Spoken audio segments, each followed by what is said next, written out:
اچھا یہ بیرسٹر علی ظفر کہہ رہے ہیں، یہ تحریک انصاف کے وکیل ہیں. دوسری طرف جو گورنمنٹ ہے اس کے جو پی ڈی ایم کے جو لائرز ہیں، فاروق ایچ نائک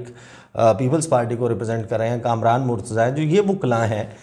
یہ تو فل کورٹ کی طرف جانا چاہتے ہیں. یہ تو اعتراض اٹھا رہے ہیں، یہ تو جلسوں میں تقاریر کر رہے ہیں، ججز کی تصاویر لگا رہے ہیں، یہ پارلیمنٹ میں کھڑے ہو کے بڑی بڑی تقاریر کر رہے ہیں میسج کنوے کر رہے ہیں سخت کورٹ کے اس ہیئرنگ کے حوالے سے، اور فل کورٹ کے مطالبے کر رہے ہیں. اور دوسری طرف والی پارٹی کہہ رہی ہے ہمیں تو کوئی اعتراض نہیں ہے، آپ فل کورٹ بنا لیں، جو مرضی جو کرو. یعنی کہ فل کورٹ بننے کی صورت میں پھر کیا ہوگا، یہ بات وہاں پر لنک ہوتی ہے.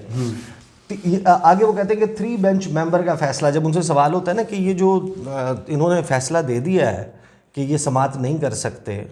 اب آرٹیکل 184(3) کے تحت سماعت جو ہے وہ روک دی جائیں،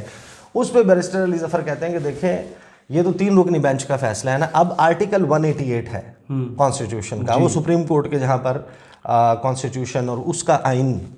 میں اس کے معاملات کے حوالے سے شکیں موجود ہیں.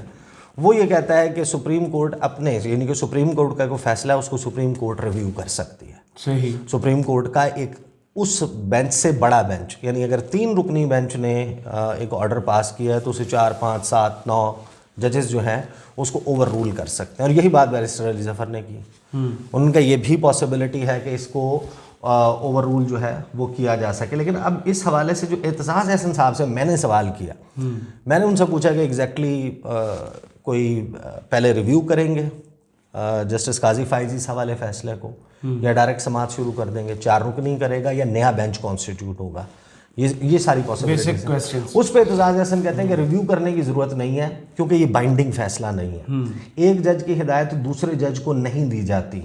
دے آر آل ایکولس، کہ یہ جج تو برابر ہیں، انہوں نے کہا، تو ایک کی ججمنٹ دوسرے کے لیے بائنڈنگ نہیں ہے. یہ اعتزاز احسن صاحب کا موقف ہے. اور ان کا یہ نہیں ہوگا کہ رجسٹرار سپریم کورٹ جو ہے وہ جب پروسیڈنگ چل رہی ہوگی وہ آ کے بتائے گا چیف جسٹس کی عدالت کو، 4 ججز کو، کہ جسٹس قاضی فائز صاحب کا یہ فیصلہ ہے کہ آرٹیکل 184(3) کے تحت جو ہے وہ سماعت نہیں ہو سکتی، اور کہ قاضی فائز صاحب نے یہ ججمنٹ دیا. اگرچہ انہوں نے کہا،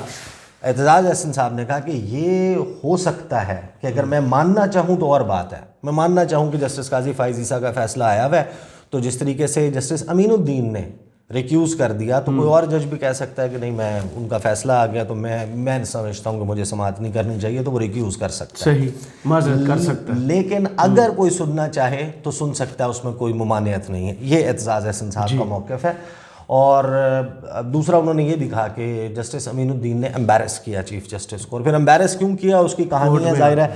اب جو میٹنگز چلی ہیں، خان صاحب کا رد عمل ہے نا، پہلے میں آپ کو بتاتا ہوں انہوں نے 1 دن پہلے کیا رد عمل دیا تھا. جی، جس وقت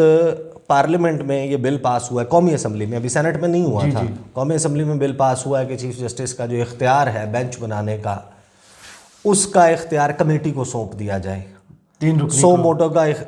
کے فیصلوں کا تعین بینچ بنانے کا اختیار 3 رکنی کمیٹی کو، چیف جسٹس اور 2 سینئر ممبرز کو دے دیا جائے. اس پہ عمران خان صاحب کا رد عمل، کیونکہ وہ ڈائریکٹلی اس کیس کو افیکٹ کرتا تھا، اور وہ کمیٹی جو ہے وہ اگر بن جائے اور یہ ابھی رک جائے، اس میں کوئی ابہام نکل آئے، اس قسم کا معاملہ ہو جائے، تو وہ معاملہ جو ہے وہ فل کورٹ کی طرف ہی ظاہر ہے کہ جا سکتا تھا. صحیح، اعتراض بھی لگ سکتا تھا. اس وقت عمران خان صاحب دیکھیں ان کی ٹویٹ میں باقاعدہ ایگریشن موجود ہے. وہ کہتے ہیں مجرموں کے ٹولے کی جانب سے سپریم کورٹ آف پاکستان پر حملے، اس کے اختیارات کو کم کرنے اور نیچا دکھانے کی کوششوں کی عوام بھرپور مزاحمت کر رہے ہیں، اور یہ مزاحمت جاری رہے گی. ریزسٹنس کی بات کر رہے ہیں. اب جب یہ بینچ ٹوٹتا ہے اور یہ ساری سچویشن، نئی ایک سچویشن کریٹ ہوتی ہے سپریم کورٹ آف پاکستان میں، اس میں عمران خان صاحب کہتے ہیں کہ 5 رکنی بینچ ہو یا فل کورٹ، ہمیں اس سے کچھ فرق نہیں پڑتا، کیونکہ ہم صرف یہ جاننا چاہتے ہیں کہ انتخابات آئین میں فراہم کردہ مدت 90 روز کے دوران ہو رہے ہیں یا نہیں. میں نے اپنی 2 اسمبلیاں تحلیل کرنے سے قبل اپنے چوٹی کے آئینی ماہرین سے مشاورت کی، اور ان سب کی متفقہ رائے تھی کہ انتخاب کے 90 روز میں انعقاد کے حوالے سے متعلقہ آئینی شک کو پھلانگنا ممکن نہیں. مجرموں کی امپورٹڈ سرکار، اس کے سرپرست اور ایک نہایت متنازع الیکشن کمیشن اب آئین کا کھلا مذاق اڑانے پر اتر آئے ہیں. دستور کے مختلف حصوں شکوں کو خود کے لیے قابل عمل جبکہ دیگر کے لیے ناقابل نفاذ قرار دے کر یہ گروہ دراصل پاکستان کی اساس پر حملہ آور ہے جو آئین و قانون کی حکمرانی پر استوار ہے، انتخابات میں اس حد تک خوفزدہ اور اپنے سزا یافتہ مجرم قائدین کو بچانے کے لیے اس قدر بے چین ہے کہ دستور و قانون کی حکمرانی کی علامت مٹانے پر آمادہ ہے۔ اب عمران خان صاحب جو ہیں انہوں نے فل کورٹ پہ کوئی اعتراض نہیں کیا، انہوں نے کہا کہ جو بھی فیصلہ ہوتا ہے جیسے بھی ہوتا ہے وہ قبول ہے۔ اس کی وجہ یہ ہے کہ جو میٹنگز ہوئی ہیں اور اس میں میری ایک دو لوگوں سے بات ہوئی اور میں نے ان سے پوچھا کہ کیا بیسیکلی ایگزیکٹلی کیا تھاٹ پروسیس چل رہا ہے، آپ لوگ کیا مشاورت کر رہے ہیں، خان صاحب کو کیا لیگل ایڈوائس دی جا رہی ہے۔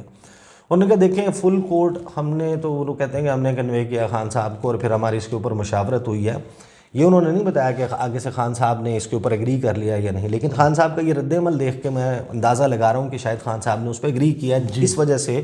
ان کا رد عمل مزاحمت سے جو ہے وہ اس طرف آ چکا ہے کہ ٹھیک ہے آپ وہ کریں، ہم نے تو صرف اس سوال کا جواب لینا ہے 90 روز میں ہو رہا ہے یا نہیں۔ اس کی وجہ یہ ہے کہ جو میٹنگز ہوئی ہیں اس میں خان صاحب کو کہا گیا کہ دیکھیں دو صورتیں ہیں، ایک یہ کہ فل ممبر جو فل کورٹ ہے وہ بن جاتا ہے، تمام اویلیبل ججز ہیں 15 ہیں، اور ایک عمومی رائے یہ ہے کہ 8 ججز جو ہیں وہ چیف جسٹس کے ساتھ ہیں اور 7 جو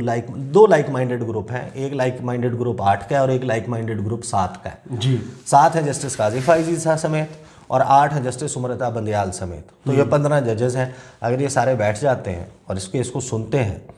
اس کیس میں کیا پاسبلٹی ہے؟ دیکھیں یہ نیشنل اسمبلی کے حوالے سے کیس نہیں ہے، یہ سندھ اسمبلی کا بلوچستان اسمبلی کے حوالے سے کیس نہیں ہے جس کے حوالے سے وہ ہوا اڑی گئی ہے کہ ستمبر کے مہینے میں یہ چیف جسٹس جائیں گے، نیا چیف جسٹس آئے گا یا ان سے استعفیٰ لے لیا جائے گا، ایک نیا چیف جسٹس آئے گا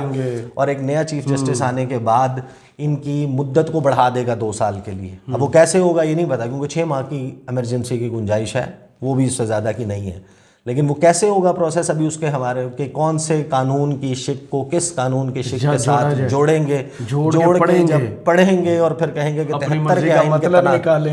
کے آئین کے تناظر میں یہ بنتا ہے، تو یہ تو ابھی ہمارے سامنے کلیئر نہیں ہے نا۔ صحیح،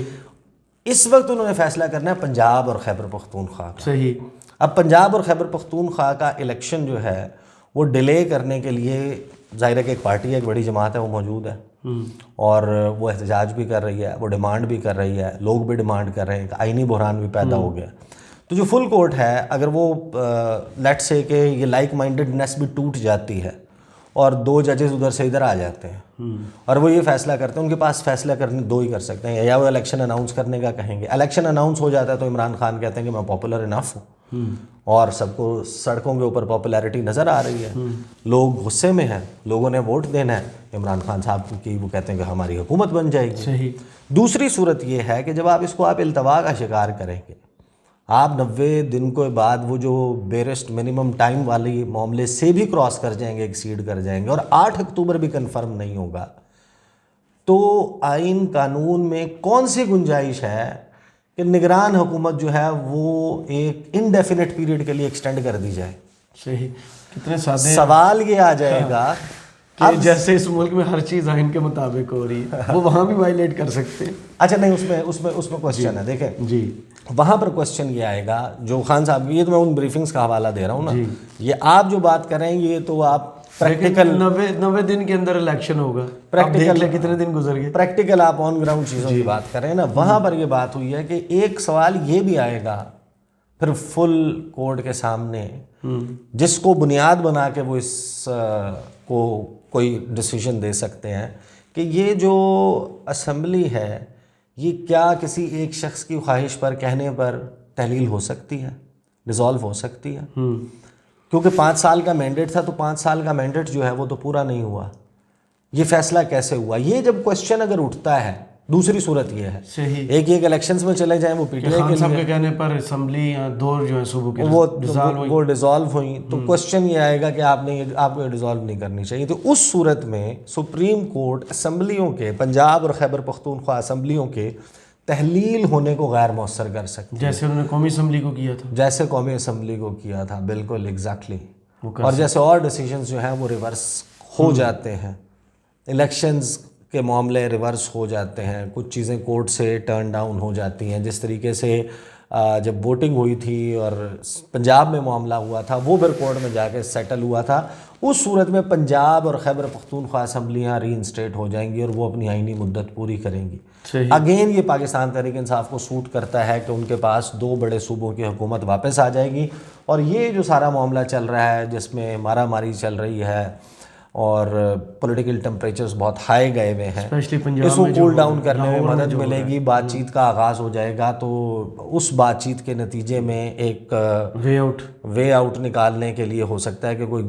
گرینڈ نیشنل ڈائلاگ ٹائپ چیز اس کا وہ آغاز ہو جائے۔ اسلام آباد میں تو کافی گردش کر رہی ہے یہ جو اطمینان ہے یا یوں کہہ رہے ہیں، کیونکہ دیکھیں نا آئین اور قانون میں گنجائش نہیں ہے،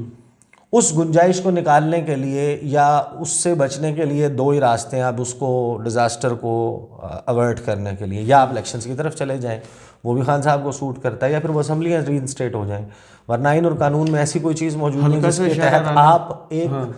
جو ریپریزنٹیٹیو حکومت نہیں ہے، ووٹوں کے بغیر نہیں ہے، محسن نقوی کی حکومت کو آپ انڈیفینٹ پیریڈ کے لیے آپ وہ نہیں کر سکتے نا، دوام نہیں بخش سکتے۔ جو وہ کر رہے ہیں وہ بھی تو نگران حکومت نہیں کرتی۔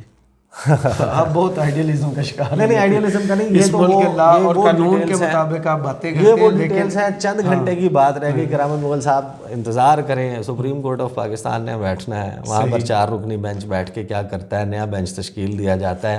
یہ ہو سکتا ہے کہ یہی 4 ججز آج فیصلہ بھی سنا دیں گے، بھی ہو سکتا ہے۔ فیصلہ تو پہلے بھی آیا تھا جی، یہ نہیں یہ ایسا ہو سکتا ہے کہ یہ فیصلہ بھی سنا دیں جی۔ پھر ایک اور کرائسس دیکھیں نا، آج کیا